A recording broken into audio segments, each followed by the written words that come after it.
Welcome to the YouTube channel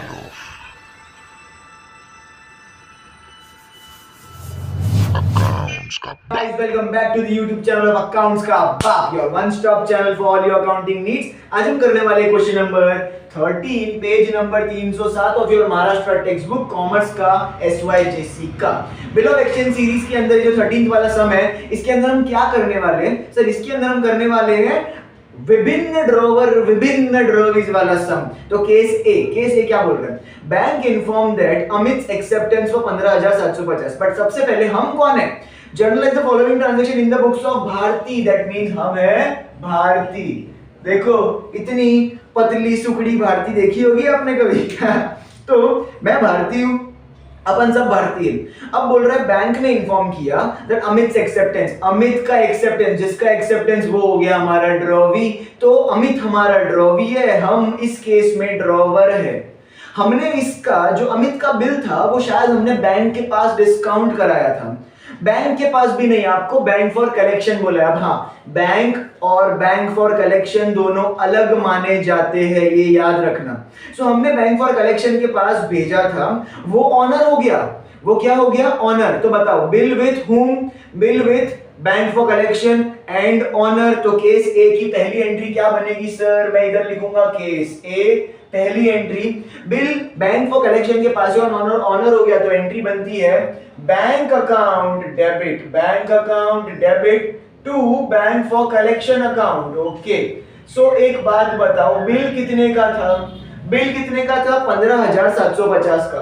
तो यहाँ पे बैंक फॉर कलेक्शन में कितना आएगा? 15,750। मतलब बैंक फॉर कलेक्शन से अपन को 15,750 लेने हैं, पर उसमें से बोल रहा है कि बैंक फॉर कलेक्शन ने ये काम करने के लिए 150 रुपया, कितना? 150 रुपया चार्ज किया।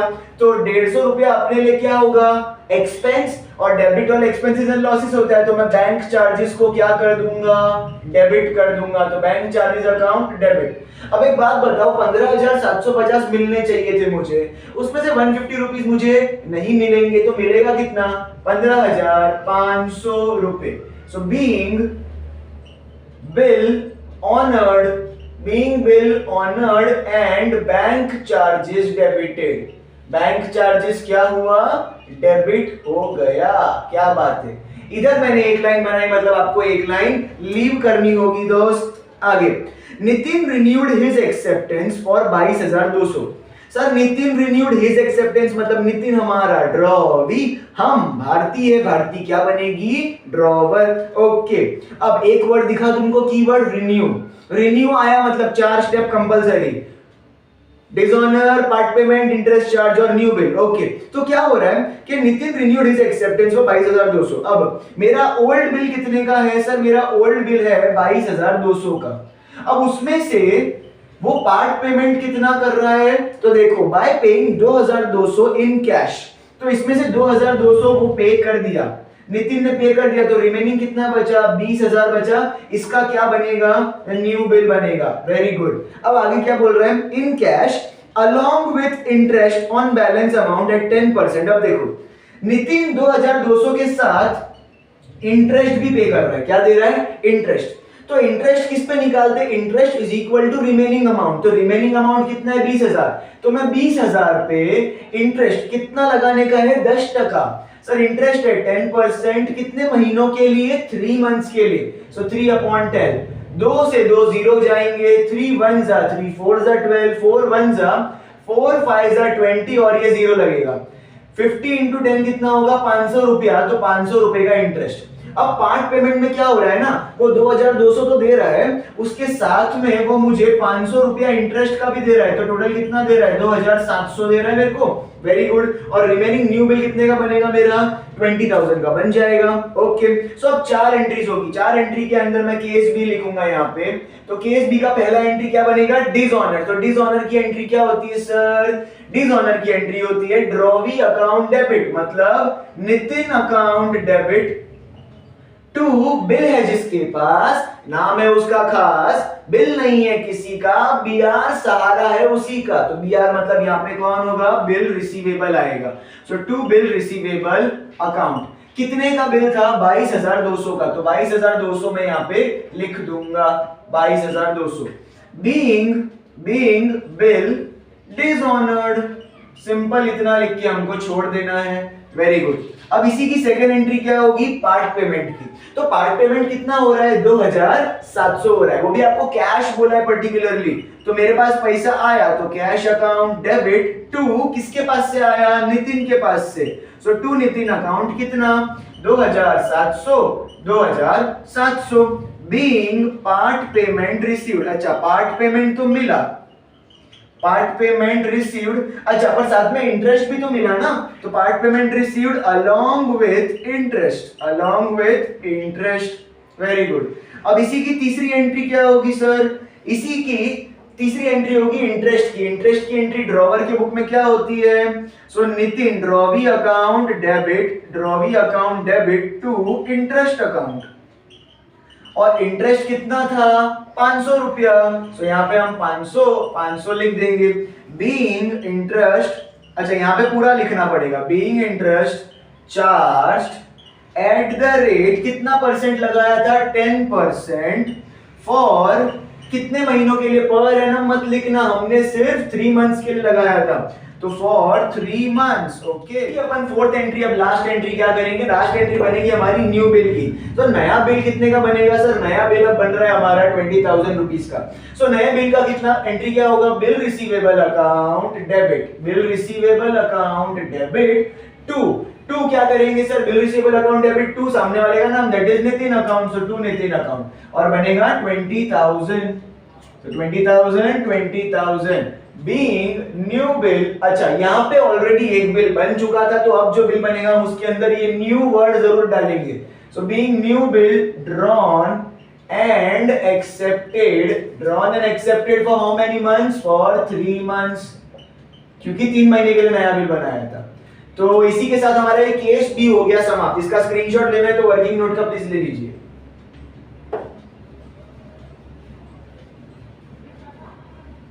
ओके अब जाते हैं केस सी की तरफ। केस सी के अंदर क्या बोल रहा है आपको सर, केस सी के अंदर बोल रहा है Dhanshree who had accepted Bharti's bill. Bharti तो हम है, तो धनश्री नाम की अपनी एक ड्रॉवी है, क्योंकि उसने एक्सेप्ट किया था, तो the one who accepts the bill is the drawee, और हम क्या है फिर से ड्रॉवर। चलो Shanti. For 17,500 was declared insolvent. अरे बाप रे, हमारी जो ड्रॉवी है धनश्री वो इंसॉल्वेंट हो गई। वर्ड इंसॉल्वेंट आया मतलब आपको 2 स्टेप्स करने कंपलसरी, एक तो डिसऑनर और एक है इंसॉल्वेंसी की एंट्री, ठीक है। And only 40% of the amount due could be recovered from her estate. वो हिज एस्टेट है तो हर एस्टेट आएगा, क्योंकि धनश्री नाम लड़कियों का होता है, ठीक है। अच्छा तो इंसॉल्वेंसी के 2 स्टेप्स, पहला स्टेप डिसऑनर। डिसऑनर का एंट्री क्या होगा, तो सर ड्रॉवी अकाउंट डेबिट, मतलब Dhanashree account debit, Dhanashree account debit to bill है जिसके पास, नाम है उसका खास, बिल नहीं किसी का, बीआर सहारा है उसी का। यहाँ पे किसी का नाम नहीं है तो हम बिल रिसीवेबल लिख देंगे।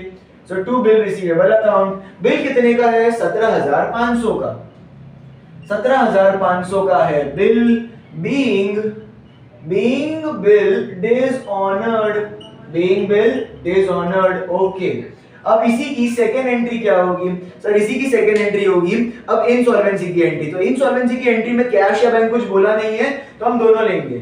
सो एंट्री होती है cash bank account debit, bad debts account, bad debts account debit to Dhanashree, to drawee account आएगा, इसमें बिल नहीं देंगे क्योंकि पूरा पैसा तो मिला ही नहीं है। To Dhanashree account. बोलो धनश्री से कितना लेना है, 17,500 लेना है मेरे को। अब एक बात बताओ, 17,500 लेना है और उसमें से मिल कितना रहा है, ओनली 40% इज रिकवर्ड। तो इसका 40% कितना होगा, 40/100। सवाल उठता है सर इसमें पीरियड लेना होता है क्या, बिल्कुल भी नहीं, इसमें पीरियड नहीं, हम सिर्फ परसेंटेज निकाल रहे हैं।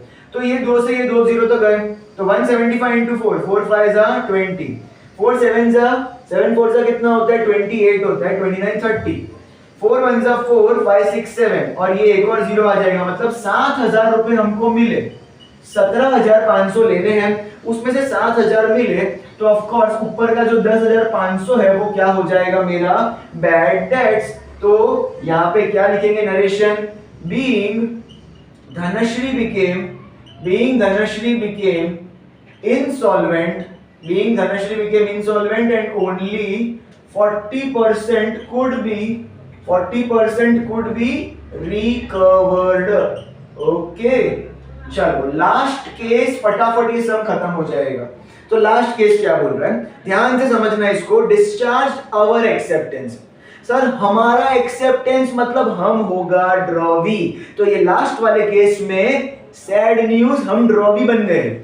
टू सविता, तो सविता कौन है, ड्रॉवर। तो सविता ड्रॉवर है, भारती हम ड्रॉवी है। हमको सविता को पैसे चुकाने देने हैं। पैसे कितने देने हैं, 9450। तो देखो हमको सविता को 9450 देने हैं। हमका हमारे पास है ना एक बिल है, बिल पड़ा है जिससे हमको 9000 रुपए मिलने वाले हैं। वो प्रवीण नाम का एक बंदा है, उसका बिल पड़ा है, उससे अपन को 9000 मिलने वाले हैं। तो मैंने क्या किया, वो जो बिल मेरे पास 9000 का पड़ा था ना, वही मैंने सविता को दे दिया, समझा। और उससे क्या पता चला, उससे मैंने सविता को बोला कि भाई देख ये 9000 का बिल ले ले और अपना है ना फिटूस कर, सेटलमेंट कर। तो मेरे को सविता को 9450 देने थे, मैंने उसको 9000 का बिल दे दिया। तो ऊपर का ये 450 रुपया सविता ने मेरे को क्या बोला, जा तू भी क्या याद रखेगा, डिस्काउंट ले ले, ठीक है। तो बताओ मेरे पास से गया क्या। तो पहले तो मैं अगर पूरा पैसा चुका रहा हूं, फुल सेटलमेंट कर रहा हूं, तो सविता मेरे को मेरा बिल दे देगी। अच्छा मैं ड्रॉवी हूं, मेरे पास अगर बिल आया तो उसको मैं क्या बोलूंगा, bill payable account, of course. तो बिल पेएबल अकाउंट डेबिट। तो बिल मेरे को कितना पे करने का था, 9450 का पे करना था, वो मुझे मिल गया क्योंकि मैंने चुका दिया। अब मेरे पास से गया क्या, सर मेरे पास से एक बिल पड़ा था 9000 का, वो गया। अच्छा वो बिल जो मेरे पास पड़ा था उससे मेरे को पैसे मिलने वाले थे ना प्रवीण से।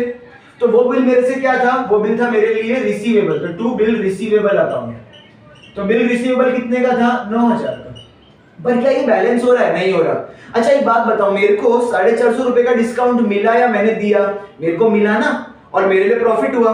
प्रॉफिट क्या करते हैं अपन, क्रेडिट करते हैं। सो टू डिस्काउंट अकाउंट अपन क्या कर देंगे, 450 रुपए से क्रेडिट कर देंगे। So being bill discharged, being bill discharged and discount received, being bill discharged and discount received। इसी के साथ हमारा ये पूरा सम हो गया। सम आपका फटाफट स्क्रीनशॉट ले लीजिए। सो आई होप आपको ये वाला सम अच्छे से समझ में आया होगा।